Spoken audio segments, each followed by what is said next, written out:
Hai, my name is Nurul. Welcome back. Di video kali ini aku mau nge-recap bacaan aku 3 bulan ke belakang, Juli, Agustus, September. Aku bakal ngasih tahu sinopsisnya, terus sedikit pendapat aku tentang buku itu. Semoga aja aku masih inget, karena aku nggak bikin skrip untuk video ini. Aku cuma nyiapin daftar buku itu. Dan nggak terlalu banyak. Beda banget sama video recap sebelumnya. Yaitu recap 6 bulan sih, ini cuma 3 bulan. Yaudah kita mulai aja dari bulan Juli. Di bulan Juli aku baca 4 buku. Yang pertama adalah Simon vs. The Homo Sapiens Agenda. Ini menceritakan tentang Simon. Dia gay, tapi belum bilang ke siapapun, bahkan ke orang tuanya, ke teman terdekatnya. Tapi dia menemukan dari sebuah forum gitu di sekolahnya, bahwa ada anak lain, ada siswa lain yang juga gay, dan dia mulai saling kirim email dengan temannya itu, dan lama-lama dia kayak jatuh cinta gitu sama teman emailnya itu. Nggak sengaja ada siswa lain yang lihat dia lagi kirim email, dan kayak nge-blackmail si Simon. Kalau kamu bantuin aku nggak akan ngasih tahu kalau kamu gay gitu, kayak diancam gitu. Ini kayaknya novel pertama yang aku baca di mana si karakter utamanya itu yang queer-nya gitu, yang gay. Sebelumnya biasanya tokoh yang gay atau LGBT, biasanya dia cuma karakter jadi sahabatnya si tokoh utama, bukan karakter utama gitu, bukan cerita tentang dia gitu. Aku suka sama ceritanya, cerita romansnya. Terus di bagian endingnya sweet banget. Tapi di film adaptasinya ending itu kayak berbeda banget. Kalau di buku lebih private gitu, kayak cuma Simon dan orang yang terlibat langsung gitu yang ada di situ. Kalau di film kayak jadi tontonan masyarakat umum gitu. Kenapa sih? Selanjutnya adalah buku paling tipis yang ada di rak aku. Judulnya Rumah Kertas. Ini cuma 76 halaman ya. Ini menceritakan seorang dosen pengganti. Dia itu menggantikan dosen lama yang meninggal karena tertabrak mobil. Si dosen baru ini, dosen pengganti ini, nerima paket yang harusnya untuk dosen lama. Dan dia jadi kayak penasaran gitu, siapa yang ngirimin buku itu? Siapa yang ngirimin paket yang ternyata isinya buku? Dan dia melakukan perjalanan untuk mencari si pengirim itu. Ini kayak buku, yang mengungkap semua kebiasaan pembaca. Dari nimbun buku, terus punya rak buku yang isinya koleksi, atau misalnya nyimpen buku dimanapun.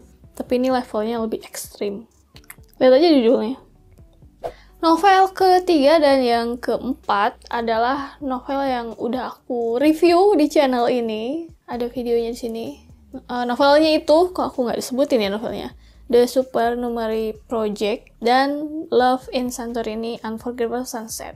Kalau yang The Supernumerary Project itu ceritanya tentang reality show di mana pesertanya itu wanita muda yang memperebutkan seorang pria, pokoknya prianya sempurna aja. Terus apa sih ceritanya? Salah satu calon peserta wanitanya tuh ada yang ngundurin diri, tapi ini jadwal udah disusun nih, harus segera syuting, dan akhirnya si produser minta temennya sendiri untuk masuk ke acara reality show itu, berusaha gitu agar si temannya itu cepet dieliminasi. Nah, si temen yang pura-pura jadi peserta itu mencoba untuk jadi orang yang biasa aja gitu, yang nggak menonjol, nggak terlupakan juga gitu, pokoknya biasa banget. Tapi malah dia yang merebut perhatian si pria. Ini novel seru banget ngeliatin sisi di belakang layarnya proses si syuting reality show itu dengan bumbu-bumbu acara program TV yang bikin satu scene itu kayak lebay banget. Ini tuh salah satu seri dari pokoknya penulisnya tuh bikin novel lain dengan konsep reality show juga, tapi bentuk reality show-nya berbeda. Dan itu masih ada di Wattpad sih. Ini semua novel asalnya dari Wattpad. Aku pengen baca juga, tapi aku nunggu pas novelnya diterbitin aja deh. Oh, satu lagi. Satu lagi yang Unforgettable Sunset, menceritakan seorang pemilik butik wanita muda yang berlibur ke Santorini setelah putus dari pacarnya. Terus dia ketemu pria, dia tuh backgroundnya militer, jadi dia punya semacam apa ya, bukan efek samping, PTSD post trauma, PTSD, pokoknya hal-hal yang dia dapatkan dari masa aktifnya di militer. Terus mereka jadi deket, ternyata dua-duanya dari London, jadi ceritanya pindah ke London. Mereka awalnya nggak mau berkomitmen, tapi salah satu udah kayak pengen serius gitu.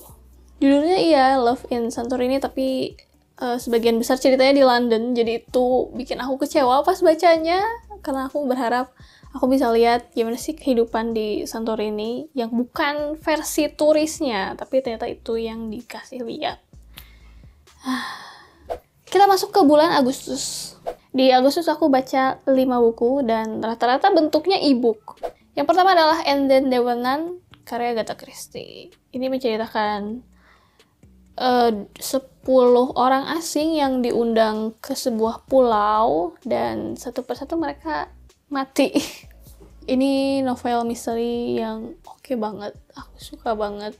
Karena misterinya tuh kayak nggak kelihatan, nggak ada plot holes-nya. Semuanya tuh baru terungkap di ujung gitu. Di awal aku di tengah-tengah pas baca itu nggak kepikiran sama sekali. Bener-bener rapih gitu ceritanya. Tapi saking rapihnya, aku ngerasa ini cerita terlalu sempurna. Dan itu kekurangan menurut aku. Aku bikin review novel ini juga.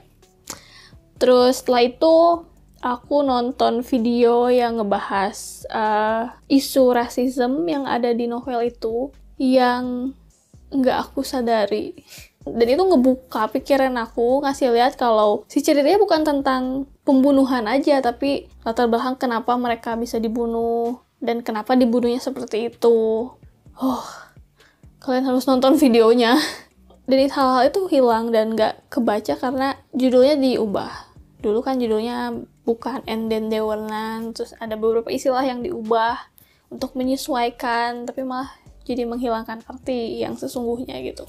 Banyak sekali ternyata yang bisa dipelajari dari novel ini. Selanjutnya adalah Gadis Minimarket. Menceritakan seorang wanita muda yang sudah 18 tahun kerja di minimarket dan dia suka di situ. Dia mencurahkan semua kehidupannya ke minimarket itu. Tapi orang-orang di sekitarnya kayak mulai khawatir, cemas, dan kayak nuntut lebih banyak gitu. Novel ini kayak cerminan kehidupan kita yang suka nuntut orang untuk ngikutin aturan yang sebenarnya siapa sih yang bikin gitu. Misalnya kamu dituntut untuk sekolah, terus dapat pekerjaan yang bagus, terus menikah, terus punya anak. Jadi kayak ada jalurnya gitu dan itu dianggap normal. Dan si tokoh utama di novel ini nggak ngikutin jalur itu dan dianggap tidak normal. Padahal dia ngerasa baik-baik aja, tapi orang-orangnya tuh di sekitarnya tuh kayak nggak bisa gitu, harus ikut campur ke kehidupan dia. Dan sepanjang baca kayak ngeselin banget ini orang-orang. Tambah ngeselin karena aku tahu banget rasanya pernah digituin, ditanya-tanya, dan semula aku berharap endingnya tuh kayak ngasih solusi gitu atau kasih jawaban kita harusnya gimana sih. Tapi ternyata enggak. Normal itu dikonstruksi sama kita sendiri, jadi dengan baca itu kita harusnya mengerti kalau setiap orang itu punya jalur dan tahap hidup yang berbeda. Novel ketiga nih akhirnya ada yang novel fisiknya. Take Me to Your Heart. Ini menceritakan ini tentang sebuah biro jodoh yang berusaha menjodohkan kliennya, seorang wanita, dengan pria yang sempurna yang cocok sama dia. Pemilik biro jodohnya itu perempuan. Dia kayak punya semacam rumus gitu untuk ngejodoh-jodohin orang. Jadi yang nilai sekian cocoknya sama nilai sekian gitu. Kayak ada perhitungan khususnya juga, dan ini terbilang ampuh. Tapi nggak berfungsi ke si klien terbarunya. Jadi udah 2 tahun gitu dia berusaha ngejodohin si klien ini tapi nggak dapet. Sedangkan si pemilik biro jodohnya itu sendirinya juga nggak punya pasangan karena dia diam-diam masih suka sama sahabatnya. Dan di saat si pemilik jodoh berusaha mencalonkan kliennya yang sangat susah ini, dia kayak semakin deket dengan sahabatnya. Ini novel romance yang asalnya akan aku review dengan novel romance yang lain, tapi aku nanti ada jawabannya kenapa. Ini novel romance yang ngasih lihat kalau kisah cinta itu ya bisa pakai rumus, tapi bisa juga enggak gitu. Jadi enggak ada yang bener-bener tahu gitu kalau soal urusan cinta. Cuma pas awalnya itu kita dikasih lihat ceritanya dari sudut pandang si klien. Aku kira dia yang bakal jadi tokoh utama. Ternyata enggak. Tokoh utamanya adalah si pemilik biro jodoh. Dan endingnya menurut aku sangat dewasa dari sisi pemikirannya gitu. Novel selanjutnya adalah School Nurse Annyeong. Ini udah aku review juga. Menceritakan seorang perawat muda di sebuah sekolah yang bisa melihat roh jahat yang bentuknya jelly. Dan dia bekerja sama dengan seorang guru sastra klasik untuk membasmi jelly-jelly itu. Ini novel Korea fantasi yang unik dari segi cerita, karena siapa sangka gitu roh jahat bentuknya bisa jelly. Isi novelnya itu cerita pendek, entah kenapa ceritanya tuh nggak berputar ke si perawat atau si guru, lebih ke siswanya. Jadi bikin si perawat dan si gurunya tuh kayak bukan tokoh utamanya. Dan novel ini nggak terlalu detail soal deskripsi setting dan karakternya, bentuk fisik kayak gimana dan lain-lain. Jadi itu yang bikin aku agak bingung. Dan ini novelnya udah diadaptasi jadi drama Korea, The School Nurse Files. Aku udah nonton. Aku perlu review nggak? Cuma aku baru ngeh di sini dengan minimnya deskripsi tempat dan karakter di novel. Pihak yang ngeadaptasi novelnya tuh jadi lebih bebas gitu pas ngevisualisasiinnya di drama. Jadi nggak masalah gitu sih perawatnya, misalnya rambutnya pendek, karena di novel nggak dijelasin dengan detail gitu. Bentuk rambutnya dia tuh kayak gimana, jadi nggak ada pembaca yang protes gitu. Selama ceritanya masih sama. Itu salah satu keuntungannya mungkin. Dan buku terakhir yang aku baca di bulan Agustus adalah novel grafis The Time We Walk Together. Ini tentang cerita cinta antara seorang desain grafis dan ceweknya, kerjanya apa ya nggak tahu. Ini diceritain dari sudut pandang si cowoknya gitu, si desain grafis yang gambar semuanya. Potongan-potongan cerita pas mereka pertama ketemu, pas ngelakuin hal-hal bareng. Ini aku bacanya cepet banget karena isinya cuma gambar dan tulisannya pendek-pendek. Dan dari segi cerita sih nggak ada yang spesial. Ya maksudnya ya romantis, ya lucu, tapi kayak nggak ada apa ya, kayak ceritanya mulus-mulus aja gitu. Mungkin memang yang diceritainnya yang indah-indah, jadi begitu sempurna gitu kelihatannya. Dan kita masuk ke bulan September, dimana aku nggak baca buku apapun di bulan September. Maksudnya aku nggak beresin satu buku pun di bulan Desember. Aku kayak kena reading slump. Ya aku baca buku, tapi nggak ada yang beres. Di sepanjang September aku kayak bikin video tentang baca buku, baca berapa halaman gitu. Nah, itu doang yang aku baca, nggak ada yang beres, nggak ada yang selesai. Aku nggak tahu kenapa. Jadi aku belum beresin satu novel romance lain yang untuk menemani review novel ini. Jadi belum dibikin-bikin videonya.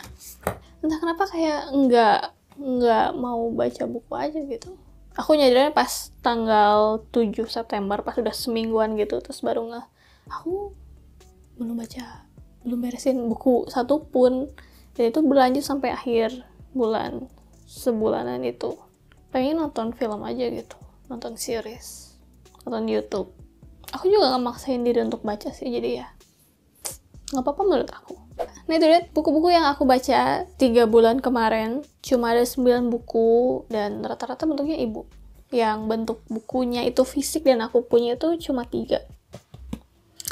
Dan di bulan September aku nggak baca apa-apa sih, jadi jumlahnya dikit banget. Kasih tahu aku buku apa yang kalian baca di 3 bulan kemarin. Terus mungkin kalau kalian pernah kena reading slump juga nggak? Berapa lama mungkin? Apakah ada yang cuma beberapa hari, beberapa minggu, atau mungkin lebih dari sebulan, lebih dari yang aku alamin? Kalian biasanya ngapain? Aku pengen tahu biar mungkin aku bisa menyembuhkan si reading slump ini. Tulis di kolom komentar di bawah. And if you like this video, don't forget to give thumbs up, subscribe, and thank you for watching.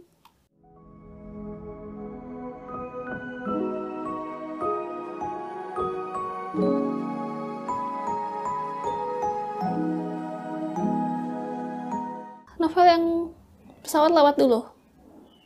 Aku biasanya suka nggak ngeh nih pesawat lewat, taunya masuk ke sound.